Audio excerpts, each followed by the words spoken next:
of panelists. Please welcome with thunderous applauses Pradeep Krishnakumar from Zouk, Midhula D from Mivi,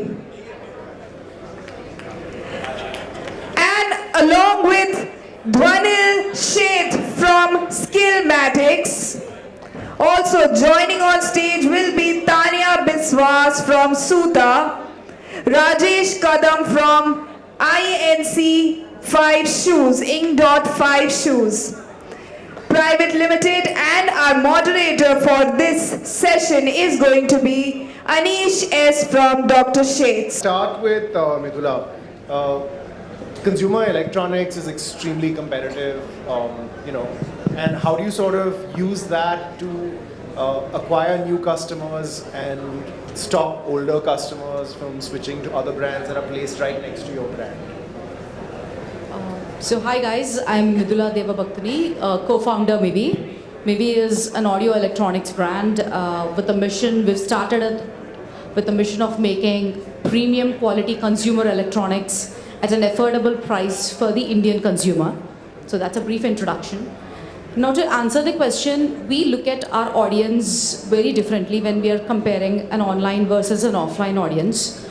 The online consumer primarily looks at how the tech specs, and because we are into electronics, tech specs are something that are non-negotiable. But also you get a lot of space to show them your features, right? You have a lot of images that you can use, you can put videos up. So it's much more easier to educate the online consumer with the tech specs, and which we use really well. Followed by ratings and reviews. You see a lot of ratings and reviews on Amazon, Flipkart, Tata Click, that will help them make that decision of a purchase. Whereas when it comes to offline, we've seen they're more reliant on packaging, and that would make or break the first impression for the consumer. And post that, it is whether the shopkeeper pitches that particular brand to you, and also you get to actually touch and feel the product, try the product offline, and we focus on product quality primarily, so that has helped us. Now to answer your question, though they are two different customers, we don't try to bring them together, especially offline. We don't have a lot of ways to figure out, because we don't have our own stores. We are present in numerous LFRs, modern retail, general trade stores. So we don't have a lot of ways to connect to the customer ourselves. What we try to do... Guys, can we keep it down a little? Sorry. Yeah, no problem. So what we have been trying to do is have warranty cards inside all our products, so that when the customer buys it and scans, he has to give us the information, and from then we try to start their journey of making sure the brand is connecting with the customer. The brand is telling them how to use the product, what are the different features that they might not be aware of. And after a while, once they are in that journey for a while, then we start also promoting to the offline customer that you can make a purchase directly at mivi.in or mivi.com. So that is how we have been trying to create that community even with the offline consumer, so that they don't move away. But product has been the strength of Mivi from day one, to make sure the customer comes back to us. Great, thank you. Dhavnil, I want to ask you the next question. In the day of ADHD, where everyone, like all the kids, can't really focus, and neither can their parents, how do you use your omni-channel to sort of create a synergy, synergistic experience, to elevate your loyalty? Interesting question. Just quick introduction. I'm the founder of Skillmatics. We make educational games and learning resources for kids. We predominantly sell in the US market, which is by far our largest market, and the other two markets being the UK and India. I think engaging kids is a problem that all parents have, and I think what we've learned is that you have to basically be able to add more value more through the product than the channel per se to engage. Like for example, what we do is, if we have say like an educational card game, we typically would also give parents the options of like having a digital version of it. And similar to like a warranty card, what we would do is have like a QR code inside, and the parents can basically scan it and then download a digital version of it like as an app. And that does two things for us, right? One, it gets us the data, right? So our major channels of sale are like Walmart, Target, Amazon, and those three channels you don't get any data on the customer, right? But ever since we started to introduce this, we now see that maybe 22% of consumers are actually downloading our app and giving us their like information. So it does two things, right? One, helps us drive loyalty in a big way because then we can actually market to these consumers. And then secondly, also solves the parents' point, which was your question. How do you engage them? Like, you can't carry the product sometimes everywhere, right? And a lot of the times when you are most looking to engage your child is when you're traveling and so on. And so the digital version of our product then solves that. So yeah, that's a brief way on how we turn to it. Great, thanks. Tanya, the assumption, so I'm asking this question to you because I saw on your website that you can be a franchisee, right? So the assumption is that it's much easier to control your own shops, the customer experience in your own shops, versus partnering with like a franchisee. What sort of metrics or what sort of processes are you implementing to make sure that whether a franchisee is running the store or whether it's your own store, that the experience will be seamless? I think it came, we went for franchisees because we thought that being a bootstrap company, investing in so many retail stores is a blunder. It was affecting our cash flows if we wanted to go ahead. And retail was something that did really well for us. We did some exhibitions, we took some insights from the customers. It was a great response and we had to be there. So franchisees was the path we took. Till now we have done only FOCO, which is a franchisee owned and a company operated model, wherein we know how the operations are happening, we manage the inventory, the staff is trained by us, and we totally have control over what is happening in the store, how the visual merchandising works, everything. Here what happened, so in a FOFO model, which is like a franchisee owned and a franchisee operated model, things would be different, where I would have to bring in many policies and processes to make sure that everything is on check. But since it's a company operated one, it's working fine. And the customers have taken our franchisees, which is a brilliant thing. It's not owned by a single franchisee partner. And people who have not done business before have taken franchisees. So it's a lot of passion with which people are taking franchisees. So there's a big difference in how other companies are running and how this is running. The model is made by us. There's multiple discussions happening, and people are very happy till now. We have 7 stores by the end of this month, and 5 of them are franchisees, and we're extremely happy. And I think we'll take this route further also. Great, thank you.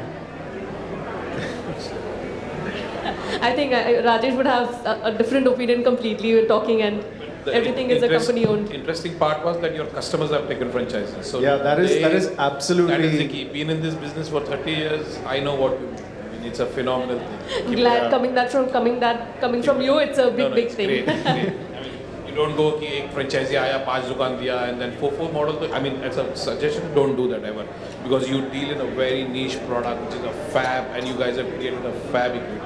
So please don't go to that. Great. Pradeep, I read in a newspaper article that you're planning a series of events, through multiple, at your various, you've just created your first store, just to add some context, and you're planning a series of events there. How do you see this scaling up, and how does it affect your digital sort of journey? Firstly, hi everyone, Pradeep Krishnakumar here. Run a brand called Zouk. We're a modern Indian lifestyle brand. All products are proudly Indian and PETA approved vegan. Like you said, Anish, offline is a 2-month baby. So I think I'm too early to sort of draw insights, and we have Rajesh sir here. Taniya and Sujata from Suta, who've done a wonderful job on offline side, right? At least for us, Aneesh, what we've done is, when we open a store, we actually have our customers cut the ribbon for two reasons. Of course, the first one is ki budget nahi hai to get a star to open, right? So, right, when Kalyan Jewelers opened their store in Chembur, they had Shilpa Shetty come and cut the ribbon. If you look at those contracts, you'll be like, capex के ऊपर इसका भी फिर इसका recovery कब होगा, right? So we said इतना तो budget नहीं है, right? So it started from that. But then we said, hey, as a digital brand, what can we do different? So we had the customers cut the ribbon for us. It does immense brand love for customers when they see other customers are seeing on Instagram, you know, one of the customers went and cut the ribbon, right? We get DMs saying कि never in my wildest dreams did I think a brand मुझे आके ribbon cut करने बोलेगी, right? So we said, I mean, at the end we exist because they exist, and there's no other reason we have to exist, right? So while we have Sara Ali Khan as brand ambassador and this and that, I mean, we exist because the customer is happy with our products, right? Rest all is just add-ons, as I say, right? So I think we started with that. We also actively work with influencers, right, as a brand. So we said, why not extend it from the digital to the physical world, right? We of course read a few things on Phygital, etc. We said, ठीक है, customer यहाँ भी जाएगा, वहाँ भी जाएगा, तो influencer भी तो यहाँ से वहाँ जा सकती है, right? So we did that. We engage with PR in our stores. But I think beyond that, we all know that, and we're learning it the hard way now, कि unlike online, offline does business after a certain period on a Friday to a certain period on a Sunday, and if there is a public holiday, we are very, very happy, right? So long weekends, which used to be a long weekend, everybody will be traveling, online में business नहीं हो रहा है, long weekend, everybody in offline is happy कि सब mall में आएंगे, right? So it's a completely different cheer, right? But other times we have the store which is quite empty, and as a naive entrepreneur we ask the mall कि यार ये 10 से 12 बजे चलाने की क्या ज़रूरत है, AC ऑफ कर सकते हैं क्या, लाइट ऑफ कर सकते हैं क्या, right? They won't allow it, right? So we said, can we put it to more productive use? So we're planning a few things, but the first one we did was to really say, can we use the store space to engage with Teach for India kids, right? To sort of teach them a few things from the folks at the store. We're trying out new things around that, right? We realized from the first one that we have to do a lot more than just doing one engagement session and all of that. But we do believe that we can do a lot more with the store than just sales or just brand building. But again, it's just a 2-month sort of way. How will it scale? I think we all know we've started the business through Excel sheets, right? At no point in anybody's dream does an Excel sheet scale, right? It scales because there is a vision, there is a mission, लोगों को कुछ नया create करना है, there is something in your, to say नहीं, despite all of this, despite your lack of tools, it still works. So I think that's what we'll be banking on from here on. And in we just opened an SIS today, right? We called a customer at 1:30 p.m. and she turned up at 2:30 p.m. for a ribbon cutting, right? I think it was a failure that we didn't call customers earlier, but still we did it and somebody turned up, right? So we don't think we have the kind of customer love that they have, that they are willing to sort of bet on opening a store. But we'll get there. But these are some of the things we do, Aneesh. Great, thank you. Thanks. Rajesh, I think everyone will agree that you are like truly like omni-channel, the definition of omni-channel. And I think the question that everyone here actually asks is, how do you maintain a consistent customer experience at that scale? And what have you done, what are your failures in order to get there, that you've been able to do that? Yeah, hi. A quick introduction. Rajesh Kadam. I'm CEO for Ink5 Shoes. We have roughly around 350 point of sales across the country, 75 EBOs in the rest of the shop-in-shop, spread out across the country geographically pretty well. Opening stores month on month. While we are speaking, just 2:30 I opened a store at Kota. So it's a ongoing process. So we are a little old school in this. So when till COVID hit, we were at 4%, 3% online, because simply return rate is high. The products are damaged. When you send one product, you send your own product, you get a Bata sleeper in this, and, and we faced that long back. So it was concentration ki slow karenge. But COVID taught us, and now by grace of God and learning from, the entire community, we are at 18% of the whole top line, which is online for us now. Initially, we faced a lot of challenges. In the tech part, it's not an overnight thing to get a new tech and fit it. So we were not equipped by the tech part, but slowly we got a great tech partner, which seamless. It's an ERP now, and end to end, right from the PO to the last mile delivery.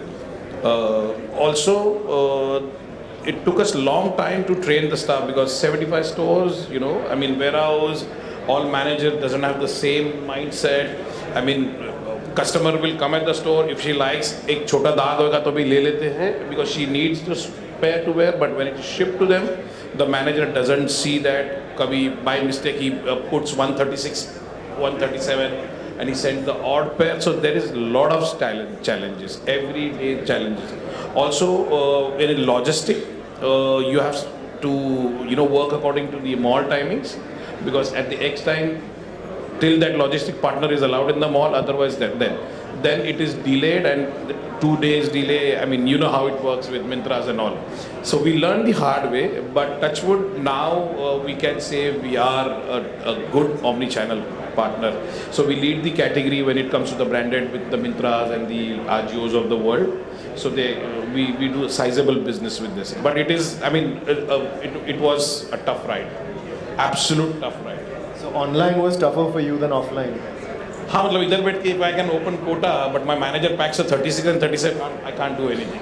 I think the rest of this community I will need find to, that very yes. amusing. Really?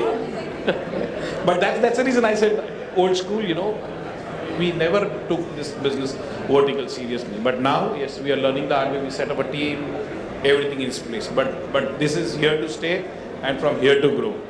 Wonderful, wonderful. Thank you guys so much. I don't know if we have any questions from the audience. I think so. So let's wrap up and go have a drink, as Rajesh has strongly suggested. Okay, quickly, I just want to tell a special thank to Shruti and the entire team, the founders, the members. I still remember she calling me pre-COVID, ki Rajesh, why don't you come on this and get on, the founding team and all. I said, Shruti, this is, no idea. But when I see this today, you guys have done a fab job. This is the new India. The D2C is here to stay, and jo bolte jaise Anupam bola ki paisa kha ke udane wala. No, it is here to stay. Absolutely. There's real sacha dil wale log. In the business, in the trade for all these years, you can't make out, right? This is some serious thing happening here. Wonderful. All right. Thank you guys.